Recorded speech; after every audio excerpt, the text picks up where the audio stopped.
식사 준비가 막 끝나갈 때 즈음 며느리가 다가와 말했죠. 어머님, 오늘 정말 고생 많으셨어요. 며느리는 머뭇거리는 싶더니 저 사실은요, 저희 엄마가 갑자기 오시기로 해서요. 안 사도니? 그래? 그럼 오랜만에 인사도 나누고 저녁이라도 같이 먹고 가면 좋겠네. 죄송한데, 그건 좀 어려울 것 같아요. 뭐? 어머님은 왜 끼시려고 하세요?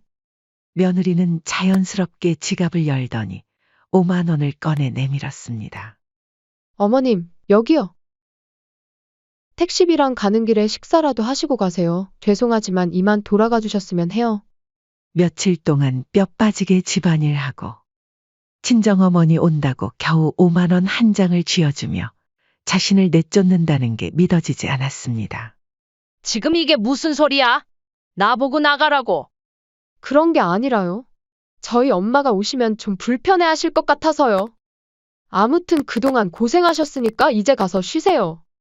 내 말은 집안일 다 했으니 이만 가달라는 얘기로 들리는구나. 내가 무슨 너희 집 식모인 줄 알아? 어머님, 너무 과민 반응하시는 거 아니에요? 나름 배려해드리는 건데. 배려 필요 없으니까 너나 가져라. 내가 일한 거 돈으로 받았으면 일당으로 10만 원은 넘게 받았어. 엄마, 그냥 이번 한 번만 이해해줘요. 장모님이 갑자기 오시는 바람에. 됐어. 너도 똑같아. 장모 챙기느라 지 엄마는 아주 개차반이지? 너네 나 부른 것도 사돈 오기 전에 집 청소시키려고 부른 거 아니야? 안녕하세요.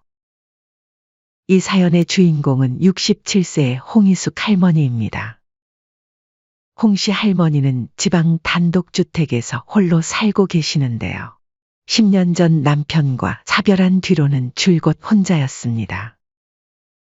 남편과의 마지막 대화가 아직도 생생합니다. 여보, 우리 아들 잘 부탁해요. 부족하지만 그래도 우리 아들이잖아. 걱정 마세요. 홍씨 할머니는 그날의 기억을 떠올리면 지금도 가슴이 먹먹해지십니다. 아들 민석이는 어릴 적부터 아버지의 그늘에서 자랐습니다. 아버지는 엄한 양반이었고 아들에게 늘 엄격했죠. 엄마, 아버지가 또 혼내셨어. 우리 아들. 괜찮아. 엄마가 있잖아. 엄마가 다 알아서 할게. 그렇게 아들을 감싸 안으며 키웠습니다. 어쩌면 그때의 습관이 지금까지 이어진 걸지도 모르겠습니다. 아들은 서울에서 직장을 다니며 몇 년 전에 결혼하여 며느리 지연과 손주 도윤이와 함께 살고 있었죠. 아파트 전세금 역시 홍씨 할머니의 지원을 받았습니다. 요즘은 아들이 필요할 때만 연락하는 걸 홍씨 할머니도 잘 알고 있었습니다. 집에 손님 올 때 요리해달라 할 때, 손주 볼 사람이 없을 때, 그럴 때만 찾는 전화였죠. 하지만 그마저도 반가웠습니다. 이런 대화가 전부였지만 그마저도 홍씨 할머니는 아들과 손주를 볼 수 있음에 만족했습니다. 그러던 어느 날 아들이 급한 목소리로 전화를 걸어왔습니다. 엄마, 도윤이가 열이 39도까지 올라갔어. 병원은 갔다 왔는데 애가 엄청 우네. 그래? 어쩌면 좋니? 엄마가 올라와 줄 수 있어? 우리 둘 다 출근해야 해서. 엄마가 있으면 도윤이도 좀 안심될 것 같아. 손주 도윤이가 밤새 39도까지 열이 올랐다는 말에 홍씨 할머니는 가슴이 철렁 내려앉았습니다. 도윤이도 자꾸 할머니 찾아요. 알았어. 엄마가 금방 갈게. 그때까지 물수건으로 열 좀 내려주고 있어. 당장 짐을 싸서 서울행 기차에 올랐습니다. 3시간이 넘는 여정이었지만 손주 생각에 피곤한 줄도 몰랐습니다. 그런데 아들 집 도착해보니 뭔가 이상했습니다. 아들은 전화할 때만큼 다급해 보이지 않았고 오히려 피곤한 기색이 역력했죠. 도윤이는 열은 좀 내렸니? 응, 다행히 좀 나아졌어. 엄마 오는 동안 약도 먹였고 병원에서도 괜찮다고 했어. 순간 당황스러웠습니다. 그렇다면 굳이 이렇게까지 올 필요가 있었나 싶었죠. 하지만 아들은 이내 말을 덧붙였습니다. 그래도 애가 금방 다시 열이 오를 수도 있고. 엄마도 오랜만에 왔으니까 좀 쉬었다 가. 도윤이도 할머니 보고 싶어 했어. 문을 열고 들어서는 순간 홍씨 할머니는 놀라고 말았습니다. 집안은 완전히 엉망이었죠. 거실 테이블 위에는 배달 음식 봉투와 플라스틱 용기가 널브러져 있었고, 싱크대에는 설거지가 산처럼 쌓여 있었습니다. 이게 다 뭐니? 너희 둘 다 이렇게 사는 거야? 아, 요즘 좀 바빠서. 그때 방에서 며느리가 나왔습니다. 깔끔하게 차려입은 모습이었지만 손에는 휴대폰을 들고 있었죠. 어머님 오셨어요? 길은 안 막히셨죠? 응, 별로 안 막혔어. 근데 집이 왜 이렇게 됐니? 아이고, 요즘 너무 정신이 없어서요. 남편도 바쁘고 저도 도윤이 보느라. 며느리의 말투에는 뭔가 꺼림칙한 게 있었습니다. 그때 방에서 도윤이가 뛰어나왔습니다. 할머니, 손주의 모습에 홍씨 할머니는 모든 걱정을 잊었습니다. 그런데 도윤이가 귓속말로 뭐라고 했죠. 할머니 왔으니까 이제 엄마 편하겠다. 그 말을 듣는 순간 홍씨 할머니의 가슴 한켠이 싸늘하게 식었습니다. 엄마가 할머니 오면 편하겠다고 했어. 홍씨 할머니는 순간 며느리를 바라보자 며느리는 황급히 말을 돌렸습니다. 아이고, 얘가 무슨 말도 안 되는 소리를? 도윤아, 그런 말 하면 안 돼. 할머니 오셔서 도윤이 돌봐주시는 거지? 너무 신경 쓰지 마세요. 아참 어머님, 이왕 오셨으니까 도윤이 식사 좀 챙겨주세요. 제가 요즘 정신이 없어서. 홍씨 할머니는 며느리의 말투에서 뭔가를 직감했습니다. 이번에 부른 이유가 단순히 아픈 손주 때문은 아니었던 것 같았죠. 그러나 이미 발을 들인 이상 어쩔 수 없었습니다. 홍씨 할머니는 손주를 위해서 이번만큼은 참고 도와주기로 했습니다. 하지만 마음 한구석에서는 불길한 생각이 스멀스멀 피어오르고 있었죠. 홍씨 할머니는 아침부터 쉴 틈이 없었습니다. 동이 트기도 전에 일어나 손주 도윤이의 아침 준비를 시작했죠. 할머니, 오늘은 뭐 해줄 거예요? 우리 도윤이 할머니가 계란찜 해줄까? 내 아빠가 어렸을 때 제일 좋아하던 거였는데. 도윤이의 제잘거림에 피곤도 잊은 채 아침부터 분주하게 움직였습니다. 간식을 챙기고 옷을 갈아입히고 책도 읽어주고 정신없이 시간이 흘렀죠. 한편 아들은 아침에 출근하면서 엄마, 잘 부탁드려요. 라는 말 한마디만 남기고 무심하게 나가버렸습니다. 점심시간이 되어 홍씨 할머니가 대충이라도 끼니를 때우려는 찰나 며느리가 다가왔습니다. 어머님, 저도 출근할게요. 퇴근 전에 집 청소랑 빨래랑 식사 준비 정도만 간단히 해주실 수 있을까요? 말투는 공손했지만 어딘가 당연하다는 듯한 뉘앙스가 깔려 있었죠. 홍씨 할머니는 속으로 한숨을 삼켰습니다. 손주 때문에 왔다고 생각했는데 이제 보니 집안일까지 도맡아 하라는 거였나 싶었죠. 그래, 알았다. 정말 감사해요. 저희가 맞벌이잖아요. 이해해 주실 거죠? 그런 며느리의 모습을 보면 얄미웠지만 손주 생각에 참고 주방으로 향했습니다. 하지만 요리를 시작하자마자 며느리가 다시 말을 걸었죠. 어머님, 제가 배워야 하는데 어머님처럼 주방을 깔끔하게 쓰는 게 어렵더라고요. 일 많이 바쁘시진 않으시죠? 홍씨 할머니는 순간 손을 멈추었습니다. 그 말이 무슨 뜻인지 너무나 잘 알았거든요. 저 싱크대에 산더미처럼 쌓인 설거지를 자신이 해주길 바라는 거였죠. 아이고, 설거지가 많이 쌓였네. 한숨을 내쉬며 물을 틀었습니다. 어머님이 오시니까 집안이 깨끗해져서 좋아요. 며느리의 그 말들이 꼭 가시처럼 가슴을 찔렀습니다. 문득 과거의 기억이 스쳐 지나갔습니다. 며느리가 처음 시집 왔을 때만 해도 이렇지 않았어요.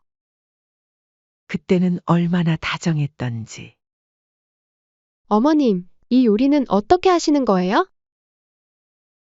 저도 배우고 싶어요. 참 주말에 저희 동네에 놀러 오세요. 제가 맛있는 거 해드릴게요.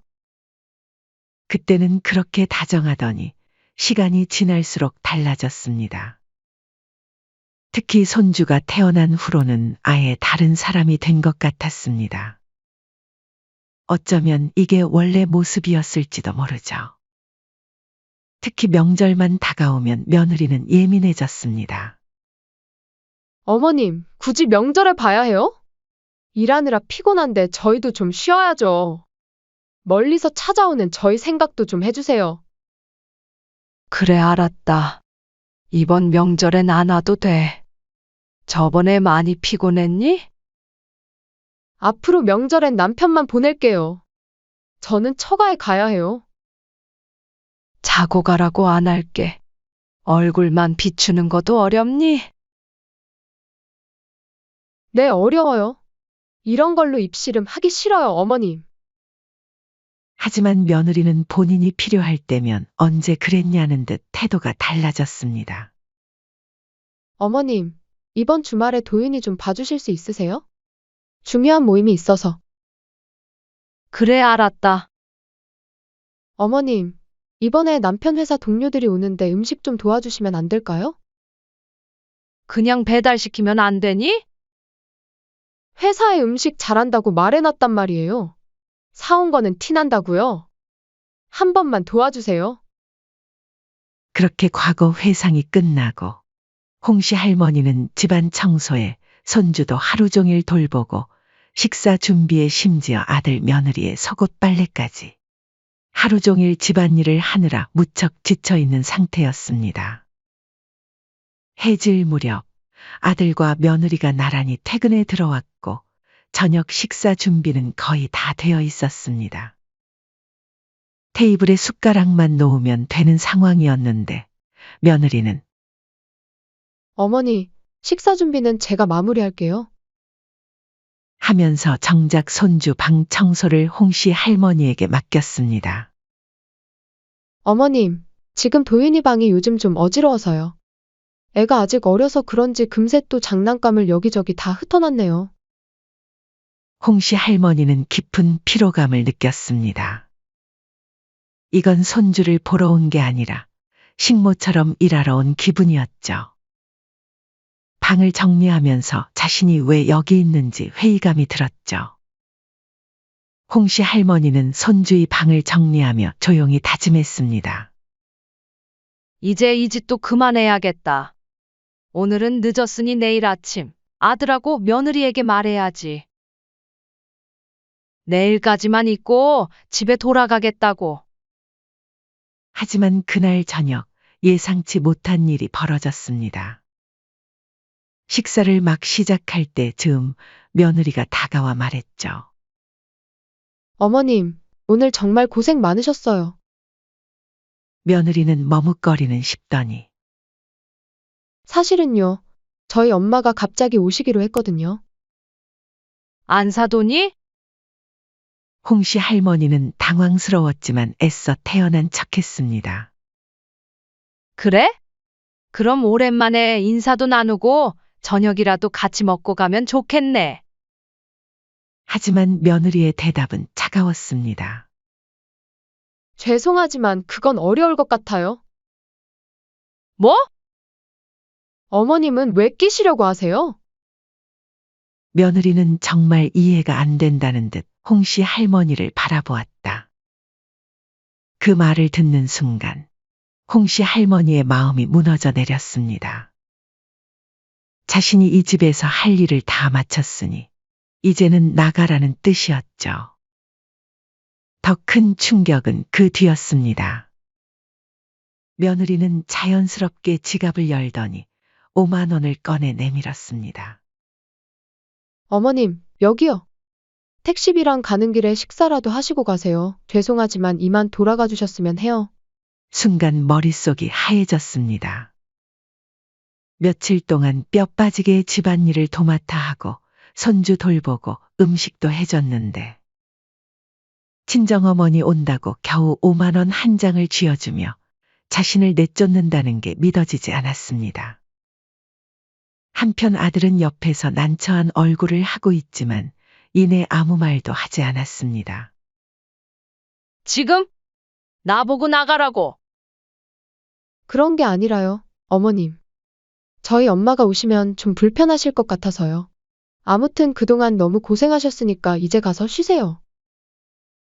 홍씨 할머니는 그 말을 듣는 순간 오랫동안 억눌러 왔던 감정이 한꺼번에 터졌습니다. 그대로 앞치마를 벗은 뒤 손에 쥔 5만 원을 힘껏 며느리 앞에 던졌습니다. 내 말은 집안일 다 했으니 이만 가달라는 얘기로 들리는구나. 내가 무슨 너희 집 식모인 줄 알아? 5만 원권이 허공을 가르며 바닥에 떨어지고 며느리는 약간 당황했지만 곧 억지 미소를 지으며 말했습니다. 어머님, 너무 과민 반응하시는 거 아니에요? 저희도 배려해드리는 건데. 홍씨 할머니는 코웃음을 쳤습니다. 배려? 웃기고 있네. 며칠 내내 집안일하고 애 봐주고 밥 해주고 설거지하고 그러고 나니 장모 온다고 쫓아내면서 5만 원 한 장 던져주는 게 배려? 필요 없으니까 너나 가져라. 이깟 5만 원이면 내가 하루 종일 한 일들이 보상이 된다고 생각하니? 돈으로 받으면 일당으로 10만 원은 넘게 받겠다. 마지막으로 홍씨 할머니는 아들을 노려보며 말했습니다. 넌 왜 가만히 있어? 아들은 민망한 얼굴을 하고 머뭇거리더니 엄마, 그냥 이번엔 이해해줘요. 장모님이 갑자기 오시는 바람에. 라고 얼버무렸죠. 됐어. 자식 다 쓸모없다. 장모 챙기느라 지 엄마는 아주 개차반이지? 너네 나 부른 것도 사돈 오기 전에 집 청소시키려고 부른 거 아니야? 그렇게 홍씨 할머니는 신발을 신고 현관문을 나섰습니다. 엘리베이터를 기다리며 손을 바라보니 아직도 주름진 손에는 설거지로 부른 물집이 남아 있었습니다. 서러움이 복받쳐 올랐지만 이제는 더 이상 참지 않기로 했습니다. 이제부터는 누구의 어머니도 누구의 시어머니도 아닌 오직 자신만을 위해 살아야겠다고 다짐했습니다. 그 사건 이후로 한 달이 흘렀습니다. 홍씨 할머니는 그날 이후 단 한 번도 아들 내외와 연락하지 않았습니다. 처음 며칠 동안은 혹시나 연락이 오지 않을까 휴대폰을 손에서 놓지 못했습니다. 하지만 결국 아무런 연락도 없었죠. 아들이랑 며느리는 내가 없어도 아무렇지 않구나. 마음 한쪽이 싸늘하게 식었습니다. 그동안 자신은 늘 아들에게 의지했고 손주에게 사랑을 주는 것으로 외로움을 채우려 했습니다. 하지만 정작 자신이 없으면 불편함을 느낄 사람은 없었습니다. 오히려 그들은 필요할 때만 부르면 되니까 언제든지 불러다 쓰기 편한 존재로 만들려 했던 것이죠. 한 달이 지나도록 아무런 연락도 없었습니다. 그러던 어느 날 전화가 왔습니다. 엄마, 저희 얘기 좀 해요. 홍씨 할머니는 핸드폰을 멍하니 바라보았습니다. 한 달 만에 걸려온 아들의 전화였습니다. 기대가 없었던 것은 아니지만 그래도 가슴 한편이 흔들렸습니다. 갑자기 왜? 그동안 너무 연락 안 한 것 같아서요. 그리고 그때는 우리도 좀 무례했던 것 같아요. 엄마한테 진심으로 사과하고 싶어요. 됐어. 사과 안 해도 돼. 엄마, 그래도 우리 얼굴 보고 얘기하면 안 돼요? 엄마가 서울에 한번 올라오셔요. 홍씨 할머니는 그 말을 듣는 순간 어이가 없었습니다. 반성의 의미가 담긴 전화였더라면 굳이 서울로 불러드릴 필요가 있었을까요? 난 안 간다. 할 말 있으면 여기 내려와서 해. 이틀 후 기어코 아들과 며느리가 홍씨 할머니가 사는 곳까지 내려왔습니다. 아들은 처음에는 어색한 표정을 지었지만 곧바로 본론을 꺼냈습니다. 엄마, 우리 옆집이 이사가서 집이 비었대요. 홍씨 할머니는 아들의 말 하나하나를 곱씹었습니다. 그래서 엄마도 이제 서울로 올라오시는 게 어때요? 혼자 계시는 거 위험하기도 하고, 서울이 생활하기도 편하잖아요. 병원도 가깝고, 지방보단 있는 게 많으니까, 엄마한테도 오히려 좋을 거예요. 옆에서 며느리도 고개를 끄덕이며 덧붙였습니다. 어머님도 연세가 있으시니까 가까이 계시면 우리가 더 잘 챙겨드릴 수 있죠? 아들과 며느리는 그럴듯하게 말했습니다. 하지만 곧 며느리의 표정을 보니 이미 이 일이 기정사실인 것처럼 미소를 짓고 있었습니다. 그리고 아들의 말투도 어딘가 어색했죠. 다른 이유가 있는 건 아니고. 너희가 부려먹고 싶을 때만 나를 찾고 필요 없으면 내쫓으려 했잖아. 그래 놓고 이제 와서? 내가 너희 옆집으로 이사 오면 뭐? 또 애 봐달라고 하고 집안일 시키고 장 봐오라고 하겠지. 내가 그거 모를 줄 알아? 며느리는 순간 미소를 지으며 당황한 기색을 보였습니다. 어머님, 그런 게 아니라 정말 어머님이 걱정돼서 그러는 거예요. 홍씨 할머니는 그 순간 한 달 전 장모 온다며 5만 원을 쥐어주며 집에서 쫓아내던 아들과 며느리의 얼굴이 떠올랐습니다. 차갑게 웃으며 고개를 저었습니다. 거짓말 하지 마라. 내가 언제부터 나를 걱정했다고 그러니? 날 걱정했으면 친정어머니 온다고 5만 원 던지면 나가라고 안 했겠지. 아들이 당황하며 말했습니다. 아니, 엄마, 우리가 정말 엄마가 혼자 계시는 게 신경 쓰여서 그래. 그리고 엄마가 서울이 생활하기 편한 것도 맞잖아. 홍씨 할머니는 이들의 속셈이 뻔히 보였습니다. 결국 나를 옆에 두고 다시 부려먹으려는 거구나. 생활이 편하다고? 내가 아니라 너희가 편하겠지. 홍씨 할머니의 목소리가 단단하게 울려 퍼지자 아들은 할 말을 잃고 며느리는 얼굴이 하얗게 질렸습니다. 그래, 너희는 내가 필요할 때만 찾았어. 그리고 다 끝나면 한마디 말도 없이 이제 가시라는 식이었지. 그렇게 하면서도 한 번이라도 날 가족처럼 여긴 적이 있니? 홍씨 할머니의 목소리가 떨렸습니다. 나도 참 바보처럼 살았구나. 그동안 너희가 나를 가족이라 생각하길 바랐어. 근데 이제 보니 난 그냥 아들 집에서 식모살이 했네? 아니, 식모보다도 못한 존재였겠지? 식모는 돈이라도 제대로 받으니까. 아들이 초조하게 말했습니다. 엄마, 그런 말 하지 마요. 우린 가족이잖아요. 며느리는 난처한 표정을 지으며 말했습니다. 어머님, 너무 예전 일까지 끄집어내시는 거 아니에요? 예전 일? 예전 일이 아니었으면 내가 이렇게까지 화가 났겠니? 내가 너희 집에서 손주 봐주고 집안일 다 하고 청소까지 했는데 내 친정엄마 온다고 날 내쫓았잖아. 너희한테 나는 뭐였는데? 아들은 아무 말도 하지 못했고 며느리는 할 말을 찾지 못해 입술을 깨물었습니다. 이제 와서 가족? 웃기지 마라. 이제 너희에게 더 이상 잘해줄 생각 없어. 이렇게 연락 한 번 없다가 왜 이제 와서 찾아와? 막상 또 내가 필요해지니 이렇게 나오는 거 아니야? 아들은 더는 참지 못하고 벌떡 일어섰습니다. 엄마, 그래도 자식인데 그렇게까지 심하게 말하는 거 아니에요? 이제 그만해라. 난 너희한테 식모처럼 살지 않을 거야. 그러니까 이젠 그냥 남처럼 살자. 그 말을 끝으로 홍씨 할머니는 자신의 집으로 들어갔습니다.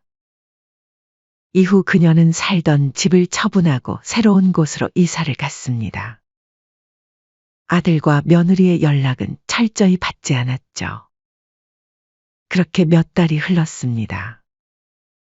처음에는 그럭저럭 버텼지만 아들과 며느리는 점점 더 큰 불편을 느끼기 시작했습니다. 그동안은 어려울 때마다 늘 어머니에게 의지했던 삶이었으니까요. 한편 홍씨 할머니는 20년 넘게 아들을 위해 모아둔 적금이 하나 있었습니다. 언젠가는 아들과 며느리에게 도움이 되고 싶어서 한 푼 두 푼 아껴가며 모은 돈이었죠. 많은 돈이 모였지만 이제는 그마저도 의미가 없었습니다. 결국 은행에 가서 적금을 해지했고 그 돈을 자신의 노후를 위해 쓰기로 했습니다. 여행도 다니고 하고 싶었던 것들을 하나씩 해나갔죠. 그러던 어느 날 아들이 어머니가 좋은 집으로 이사하고 여행을 다닌다는 소식을 듣고 전화를 걸었습니다. 엄마, 요즘 뭐 하고 지내요? 여행도 다니고 재미있게 살고 있지. 근데 엄마가 무슨 돈이 있어서 그렇게 사세요? 홍씨 할머니는 담담히 대답했습니다. 너한테 말은 안 했지만 내 아버지랑 내가 널 위해 20년 넘게 모아둔 적금이 있었어. 근데 이제 그거 다 해지했어. 앞으로 너희한테 한 푼도 남기지 않을 거야. 내가 힘들게 벌고 모은 돈을 나를 헌신짝처럼 내팽개친 너희한테 줄 이유가 뭐가 있겠니? 뭐라고요? 그런 게 있었어요? 아니, 그것보다 멀쩡한 적금을 왜 해지하셨어요? 왜 안 되는데? 내가 지금 이러는 걸 보니 앞으로도 돈 달라, 도와달라 할 게 뻔하잖아. 이제 그 돈으로 내 노후 준비할 거야. 남은 돈은 어려운 이웃 돕는데 기부할 거고. 아들이 격분해서 소리쳤습니다. 엄마, 우리가 지금 얼마나 힘든데요? 그 돈이면 집도 더 좋은데 가고 넉넉하게 살 텐데. 홍씨 할머니는 냉정하게 대답했습니다. 그건 너희가 알아서 할 일이지. 내 힘으로 내 마누라랑 둘이 잘 살아보라고. 내가 왜 이 나이에 너희 뒤치다거리까지 해야 하니? 그 말과 함께 홍씨 할머니는 전화를 끊었습니다. 그리고 핸드폰에서 아들의 연락처를 차단했습니다. 더 이상 연락은 오지 않을 것입니다. 하지만 후회는 없었습니다. 아들에게 42년간 해온 엄마 노릇, 이제 자신은 해줄 만큼 다 해줬다고 생각했습니다. 홍씨 할머니는 창밖을 바라보며 미소 지었습니다. 처음으로 진정한 의미의 내 인생을 사는 기분이었습니다. 그리고 며칠 뒤, 홍씨 할머니는 변호사 사무실에서 계약서를 꼼꼼히 살펴보고 있었습니다. 모든 조항 하나하나를 신중하게 읽어내려가는 그녀의 표정은 담담했습니다. 정말로 상속을 포기하시겠습니까? 이 계약서가 법적으로 효력이 발생하면 번복하기 어려우실 수도 있어요. 변호사가 다시 한번 확인하듯 물었습니다. 홍씨 할머니는 단호하게 고개를 끄덕였습니다. 네, 확실합니다. 제 뜻은 변함없어요. 계약서에는 홍씨 할머니가 세상을 떠난 후 남은 재산을 아들이 아닌 어려운 이웃을 돕는 복지 단체에 기부한다는 내용이 명시되어 있었습니다.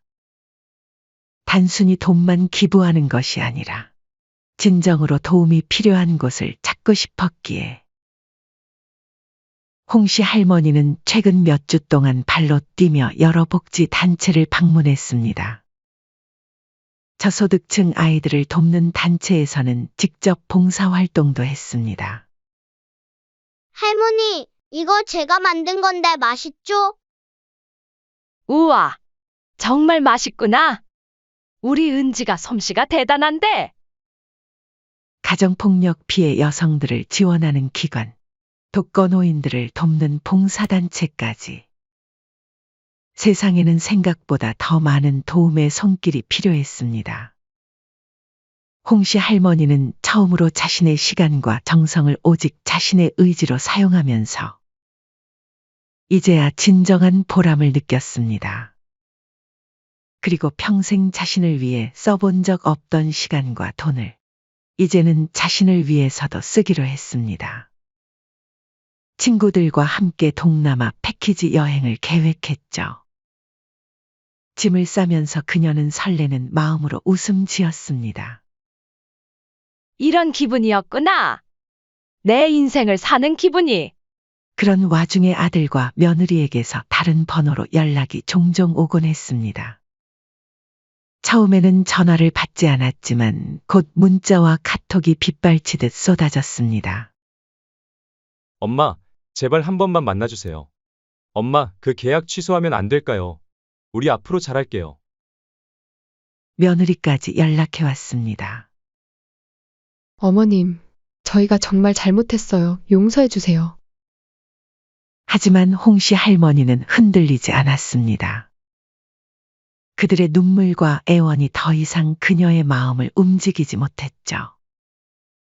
마침내 아들이 직접 찾아왔습니다. 엄마, 제발요.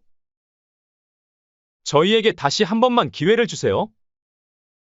하지만 홍씨 할머니는 차갑게 대답했습니다. 너희가 진심으로 반성하는 게 아니라 그저 돈이 필요해서 그러는 거잖아. 아니에요. 엄마, 우리가 정말 잘못했다는 걸 깨달았어요. 이제는 달라질게요. 내가 진심으로 반성했다면 내 재산 얘기가 아니라 나 자체를 붙잡았어야지. 하지만 너희가 걱정하는 건 내가 아니라 내 돈이잖니. 아들은 마지막으로 소리쳤습니다. 엄마, 아무리 우리가 미워도 남한테 돈을 전부 주는 게 말이 돼요? 그건 내가 알아서 할 일이지. 이제 더 이상 난 너희를 책임질 의무가 없어. 그렇게 홍씨 할머니는 단호하게 등을 돌렸습니다.